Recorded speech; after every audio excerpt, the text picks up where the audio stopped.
So I was right. I took a rash of shit for 2 years, but I was right, and everyone was wrong. Because at least as a rich man, when I have to face my problems, I show up in the back of a limo wearing a $2,000 suit and a $40,000 gold watch. What you think produces energy in the universe that, if you think it often enough and long enough, will actually produce a physical result in your life.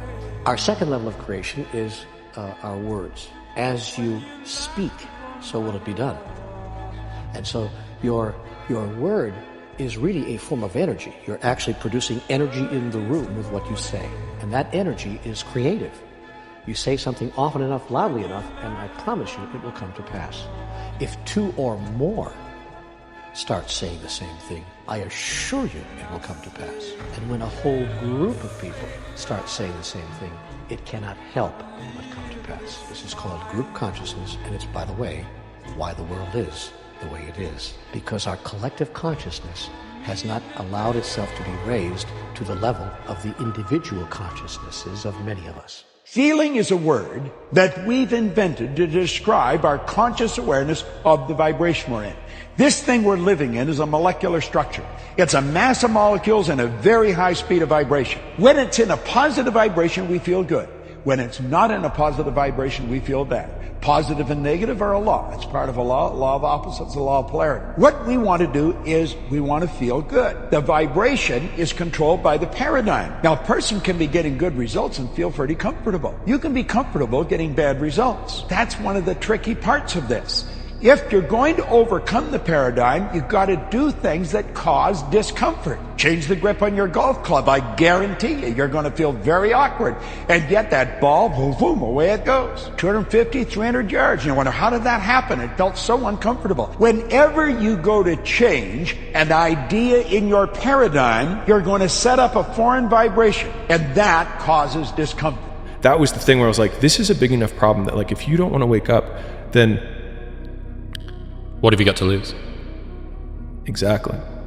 And that was it. And it was like, I have nothing to lose. And that was when I think in the last podcast we talked about this, where it's like, if everybody who's like at the bottom and feels like they have nothing going for them, reframe that as, I have nothing going for me, which also means that I have nothing to lose by taking action, it makes you a much more dangerous person.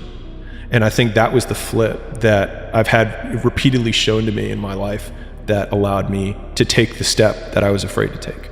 There's a power flowing into your consciousness, and as that power flows into your consciousness, you can make anything you want out of it. When you start to get emotionally involved with an idea that is far beyond your present conditioning, everything goes a little nuts. Your nervous system is affected. It's what we call the terror barrier. What's causing the terror barrier? It's the paradigm. The paradigm is trying to hold you where you are. The paradigm is a multitude of habits that are fixed in the subconscious mind. And when you go to stir them up, everything goes crazy in your nervous system.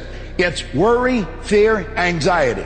You've heard the saying, habits die hard? Well, you put 1,000,000 of them together and see what happens. Yet it's like a wall, and you bounce off that wall, and you'll go back and live in your conformed or, state of bondage and justify why you should stay there. Don't let that happen. Of the battle of life, it's easy to fight when you're winning. It's easy to slave and starve and be brave when the dawn of success is beginning. But the man who can meet despair and defeat with a cheer, there's the man of God's choosing. The man who can fight to heaven's own height is the man who can fight when he's losing. Carry on, things never were looming so black. But show that you haven't a cowardly streak, and though you're unlucky, you never are weak. Carry on, brace up for another attack. It's looking like hell, but you never can tell. Carry on, old man, carry on.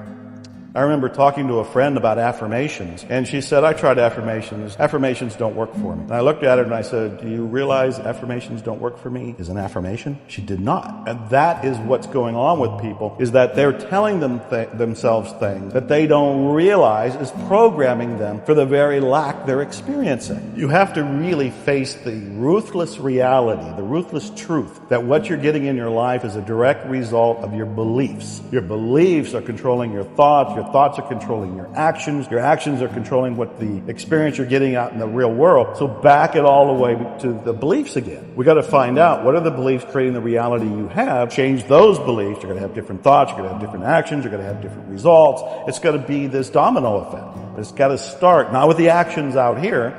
It is one way to begin it, but I find it easier and more efficient and effective to come all the way back and start there. When we think, we take a power that's flowing into our consciousness and we send it off into the universe through thought. Thought waves are cosmic waves. Penetrate all time and space. You gotta have loved one on the other side of the world. If they're thinking of you, you'll feel it sometimes because their thoughts will activate cells in your brain. You see, there isn't any time or space in reality. They may be on the other side of the world physically, but there's a part of you that's omnipresent. Manifesting is not just hoping and wishing, remember, for that beach house? Manifesting is training your mind, body, and spirit to do the work to make that beach house a reality. Think of what you want in terms of the end result. Do not worry about how. Do not think about the minutia. Don't micromanage it. Just in your mind's eye, go to a place where it already exists. Our brain is this phenomenal instrument, if you will, that taps our spiritual energy and that brings it forth. And we dictate what is brought forth with images in our mind of the end result, or even better than images, feelings, emotion. This is what it's all about. When you reach a goal, you're going to act like you're already there. It's already happened intellectually the second you think about it. It's already happened emotionally when you're emotionally involved with it. So it's only a period of time until it manifests in physical form. But because it's not in physical form, we act like we haven't got it yet. Well, so that's why most people stay stuck, because they're acting like they haven't got it yet. You see yourself, your imagination, you've got to be that person. So you've got to be it intellectually. You've got to be it emotionally. Well, it's only a period of time until it manifests physically. That's one of the first laws of the universe, is the perpetual transmutation of energy. Energy is moving into form, always. To form, moving into form, through form, back into form again. Your cells in your body and your subjective mind does not know the difference between something that's actually happened or if it's in your mind and your emotional body. So when you begin to take that on, you start to act differently. You start to speak differently. You start to walk differently. And then what happens? The universal presence, through its law, matches that vibration and things begin to change in your life. I will attract into my life what I am, not what I want. And I am capable of attracting all things that the source is capable of attracting. That's the difference. It's like you get what you are rather than what you want. I am well. I am happy. I am content. I am fulfilled. Even if your senses tell you that you're depressed, you don't say I am depressed, because if you say I am depressed, you connect with depression, and the universal source, God, whatever you want to call it, will align in such a way to offer you whatever it is. More depression. Yeah, here's some more depression. All science and all theology tells you energy is, God is neither created nor destroyed, is the cause and effect of itself, is 100% evenly present in all places at all times, is all-knowing, is all-powerful. You see, the knowledge that got us into the air has always been here. We didn't just make something out of nothing. When the Wright brothers introduced us to this new kingdom, they just tapped into something that was already here. We've always been able to do that. We've just become aware of how to do it. See, a person that's earning $25,000 a year, they're not earning $25,000 a year because they want $25,000 a year. They're earning $25,000 a year because they're not aware of how to earn $50,000. Any person in this room can become financially independent. There's no trick to it. Dr. Werner von Braun one time pointed out that the natural laws of this universe are so precise that you and I don't have any difficulty today building a spaceship. We can send a person to the moon, and we can literally time the landing with the precision of a fraction of a second. He also said these laws must have been set by someone.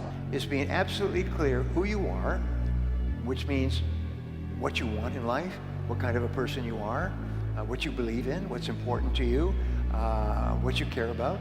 You'll never be successful unless you're doing something that you enjoy and doing it well. Napoleon Hill threw this contribution onto the table in 1936. He said, do something that you love and do it well, and you'll never work another day for the rest of your life. You just never work again because you can hardly wait to get to work. You can hardly wait to do it because you love it. Many of us never realize our greatness because we become sidetracked by secondary activity. We spread ourselves too thin, don't know how to say no, And we find ourselves doing all kinds of things and never ever have time to do those things that we need to do to work on ourselves. And then there goes a second. There goes another second. There goes another second. And we can't stop and hold time. And before you know it, you wake up one day and you're behind in your dreams and your bills. So decide that you're going to take some time to work on you, that you deserve that from yourself, that your life deserves some prime time because you are creating your own production. As Michael Todd would say, you are the star of your show. You are the director. You're writing the script. And you will determine whether your life is a smash office hit or flop. You don't attract what you want. You attract what you are, what you're in vibration of. So if you want abundance, you need to get to a place where you understand your abundance. And everything comes into your life the second you finally don't want it. It's not don't want it like avoiding, like you don't need it. Not desperate, yeah. The second you stop looking for it, you don't even remember you wanted it. That's because you have to access the fulfillment of the connection to yourself first. Stop saying, I got to go to work. I got to work out. I got to get this weight off of me. I got to go and meet with the people at the school. I got to deal with my coworkers. Change one word in that sentence and everything about your life changes. I get to wake up in the morning. I get to go to work. I get to go and meet with these people today. When you say I got to, you take all of your opportunities and all of your blessings and you wrap them up in stress by saying I got to. You take all the stress off of it when you say I get to. Do you know that every great leader that has ever lived, every one of them, they've been in complete unanimous agreement on one point. They've disagreed on virtually everything else. That we become what we think about. Solomon put it very well. He was a pretty bright guy. He said, as a person thinketh in their heart. It's not just the thoughts that are running across the screen of your conscious mind. It's the ones you internalize. We truly do become what we think about. See, the thoughts that we're thinking produce the results that we're getting. You want to use your imagination to place in your imagination what it is that you would like to attract into your life, and you hold on to it. And that's the secret. It's called having a burning desire.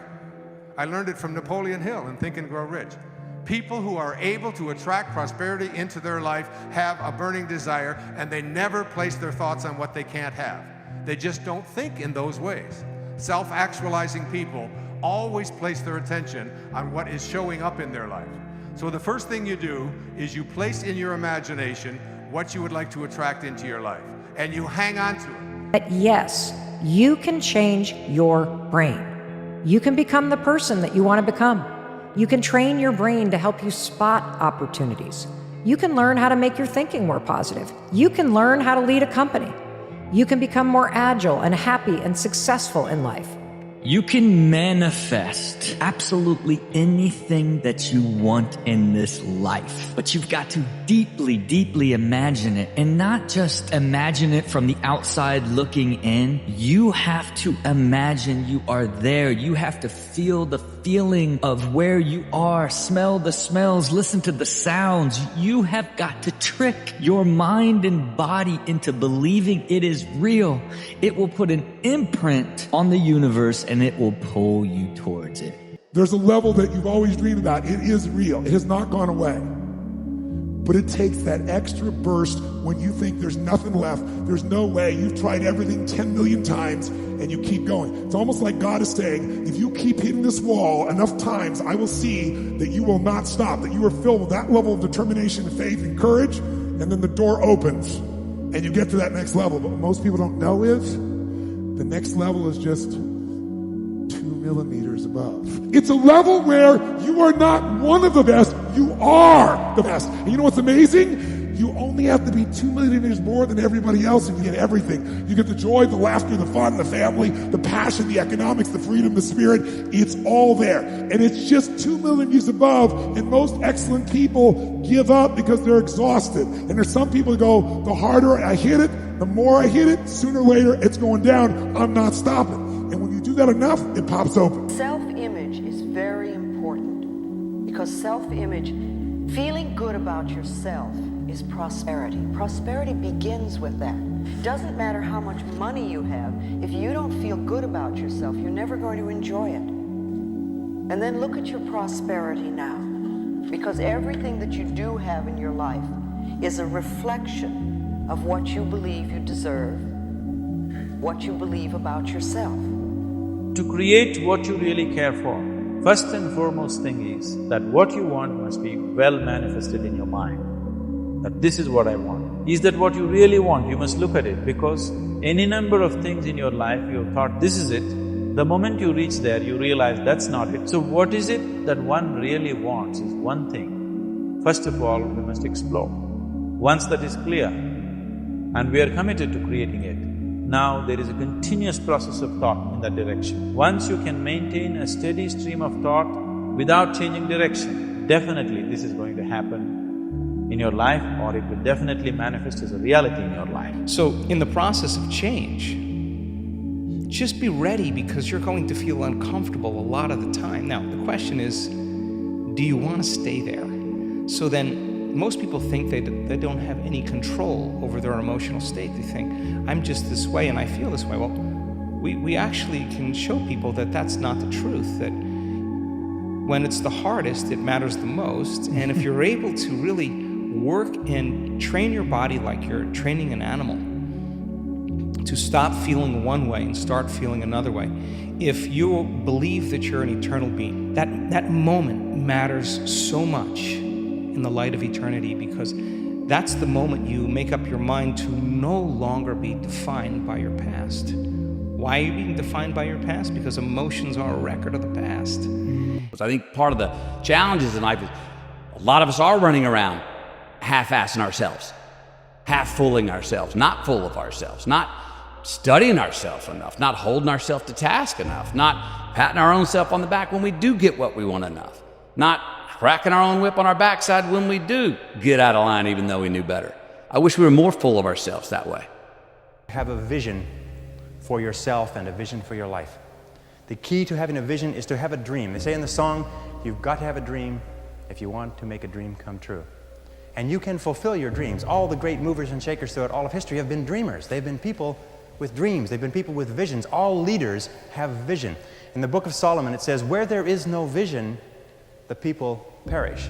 And the metaphysical meaning of that is that where people lack vision, they perish inside, because they lose the excitement and the thrill of life. And what most people do, because of negative experiences, because of fear of failure and so on, is if they have a vision at all, they tone it down so it's so small and so safe that it doesn't turn them on. It doesn't excite them, and they wonder why life isn't exciting. A beautiful line I read not long ago said, if the best way to predict the future is to create it. You are going to use manifestation to mentally prepare before and while you're doing the work to achieve your goals and dreams.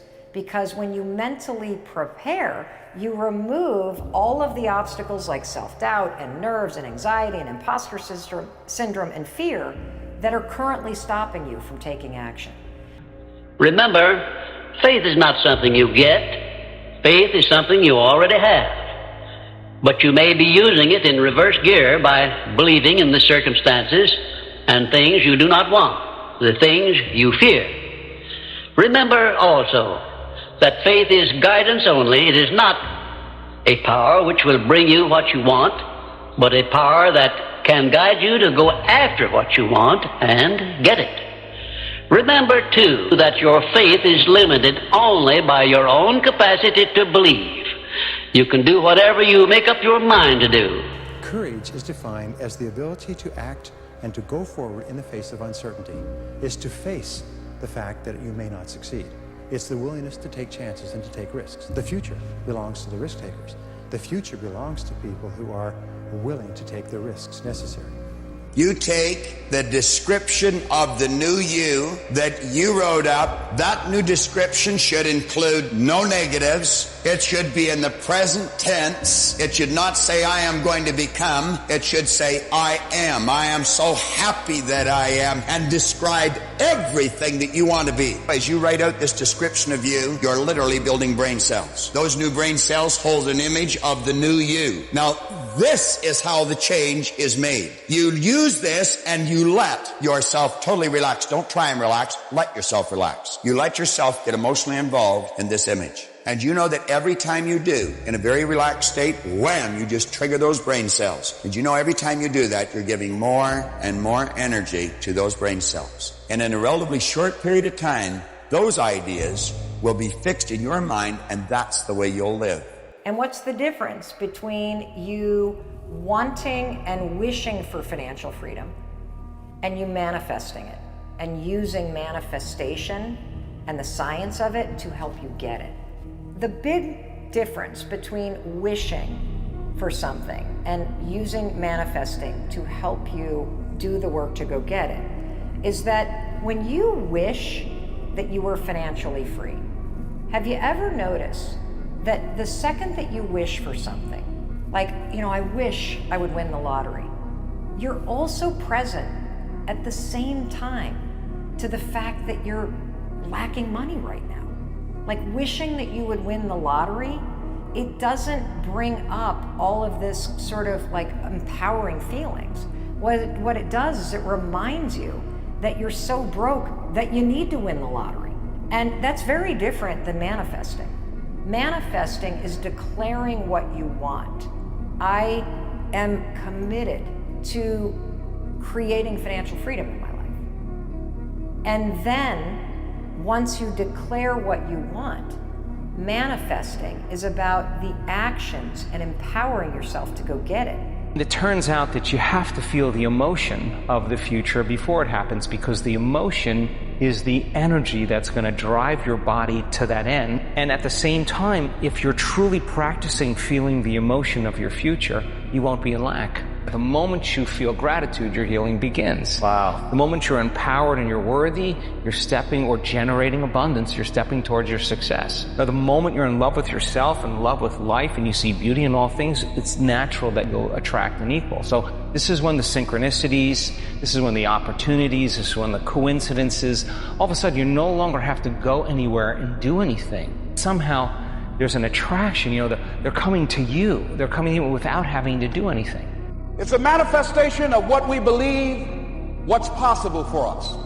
Whatever you've done up to this point, all that it really is a duplication, it's a reproduction of what you believe subconsciously that you deserve and what's possible for your life.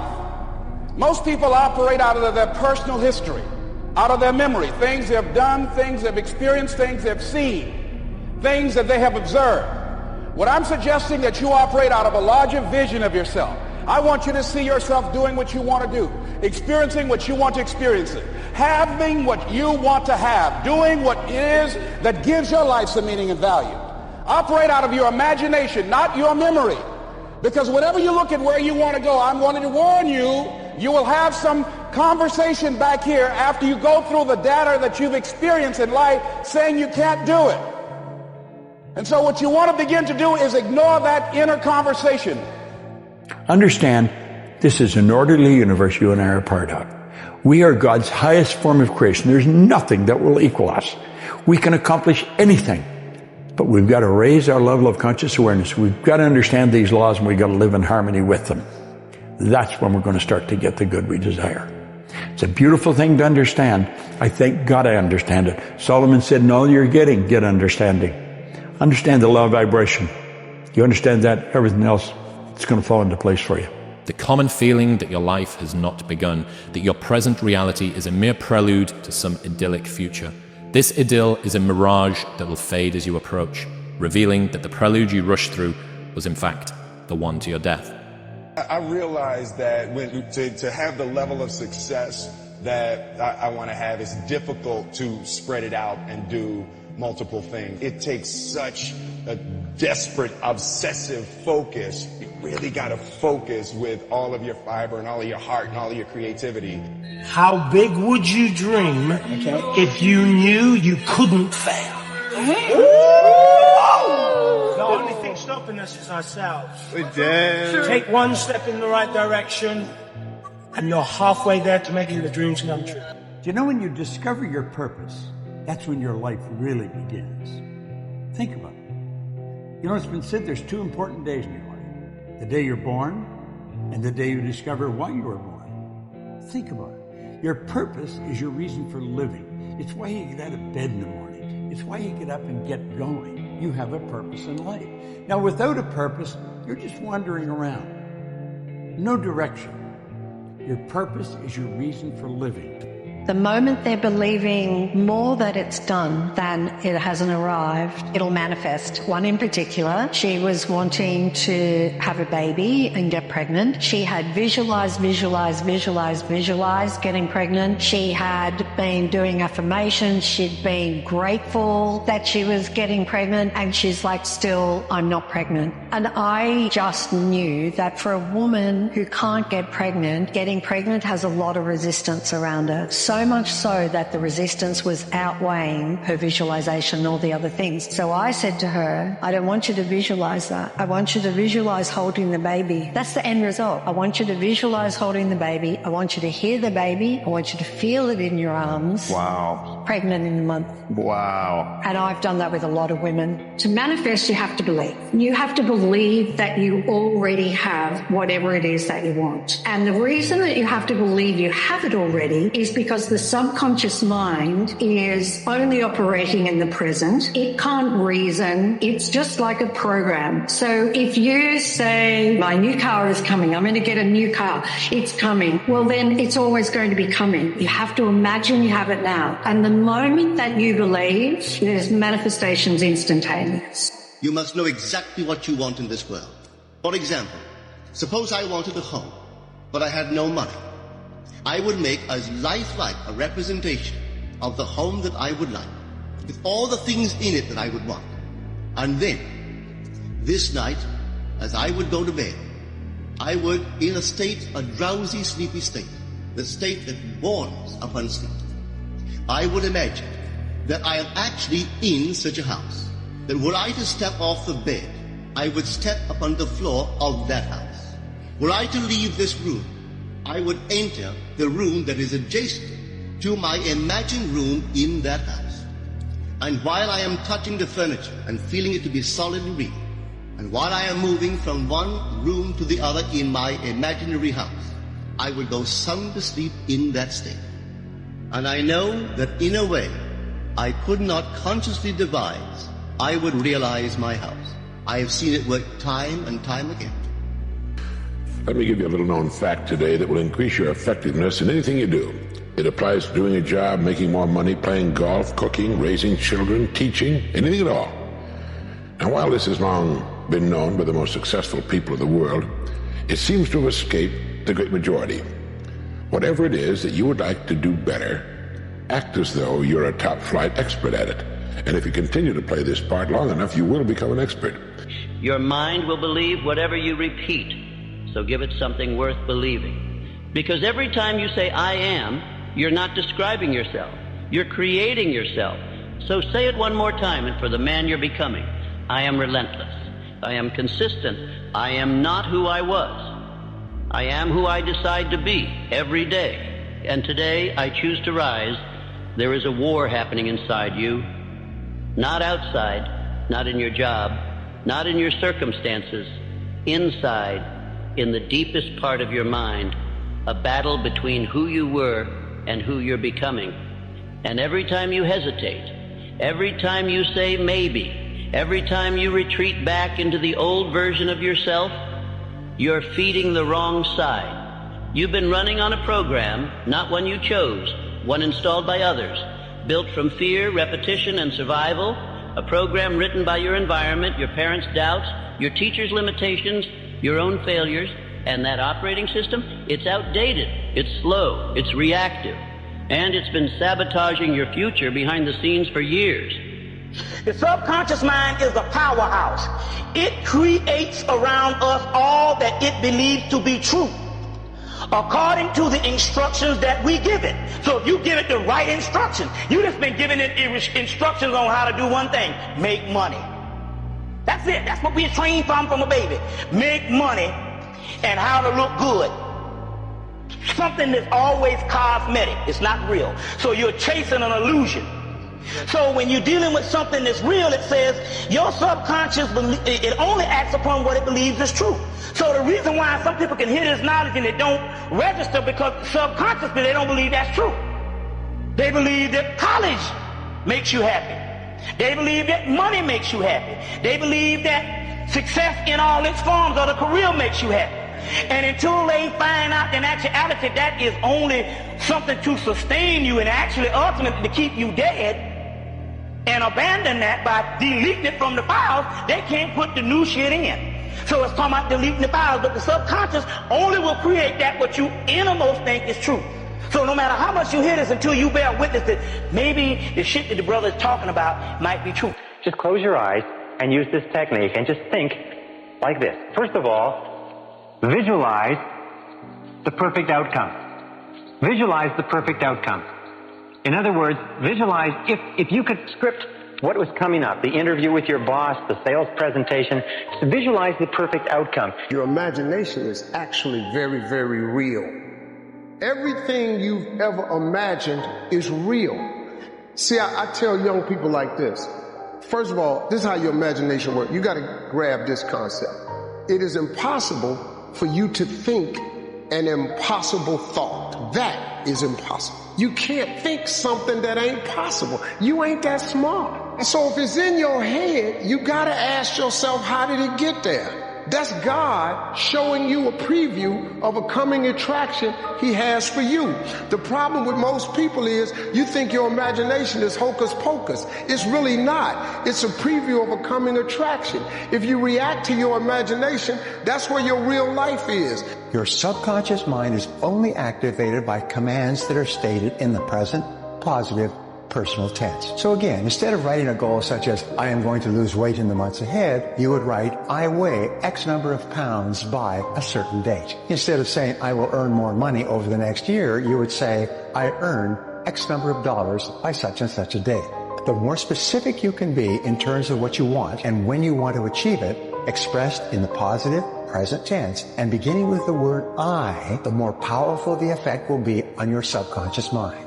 Goals written and stated in this way activate the laws of expectation and the law of attraction. They cause you to develop new beliefs about what is possible for you. They also activate the laws of emotion and correspondence. They increase your energy and stimulate your creativity.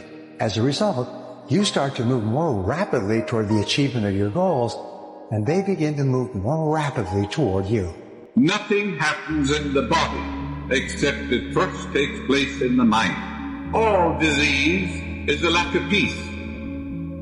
No matter what the problem is, no matter what the difficulty is, it's a group of negative thoughts charged with fear and superstition, lodged in the recesses of the subconscious mind. All forms of therapy are good.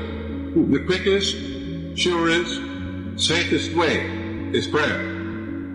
This is why you're told the truth shall set thee free. Prayer is very simple. It's filling your subconscious mind with the truths of God, the same yesterday, today, and forever. And these truths neutralize and obliterate all the negative patterns. Then the embodiment or the trouble must disappear. You eradicate the cause. The lower is subject to the higher vibration. Hundreds of thousands of cells are dying every second right here. As you spiritualize your thoughts, the cells take on a spiritual overtone. They no longer take over the disease-soaked patterns. That's the basis of all healing. You have a new body every 11 months. The body you're going to have the next few months in the grocery stores. That story you keep telling yourself about why you can't, why it's not the right time, why maybe you'll try later. That story is not yours. It's the virus in your code. And you don't fix a virus by negotiating with it. You delete it. One must be willing to burn his ships and cut all sources of retreat. That's not just a quote. It's the entry fee for change. If there's a way back, you'll take it. If there's an excuse, you'll use it. But if there's no way out, the only direction is forward. That's how transformation starts. Look at Henry Ford. The world laughed when he envisioned a horseless carriage. But he didn't ask for permission. He didn't ask, what if I fail? He said, whether you think you can or you think you can't, you're right. And he believed he could, every day, until he built an empire. He didn't negotiate with doubt. He killed it. You have to do the same. Kill the idea that you are your past. Kill the need to explain yourself to people who gave up on their own evolution. Kill the voice that says rest when it's time to build. Before you go to sleep at night, feed your mind with a stream of messages consistent with what you want to be and have and do the next day. In other words, program yourself for the next day, the same way you program a computer. And what I do is I lie down and I close my eyes and I say, I wake up in the morning, present tense, and I feel terrific. I wake up in the morning, I feel wonderful. I feel full of energy. I believe tomorrow is going to be a great day. I wake up in the morning and I feel terrific. And then when you get up in the morning, the first thing that you say, the first thought that you program into your subconscious computer is, I feel terrific. I feel terrific. And what you do is you get up and you say it 1, 2, 3, 4, 5 times, and you repeat it over. I feel terrific. I feel terrific. Even when you feel terrible, say, I feel terrific. You see, your subconscious mind can't tell the difference between a real fact and one that you vividly imagine. And if you repeat, I feel terrific, very loud, I feel terrific, try it yourself. I feel terrific. I feel terrific. I feel terrific. What happens is the subconscious mind believes that maybe you do feel terrific, and it will actually give you a surge of energy that will wake you up and clear your mind.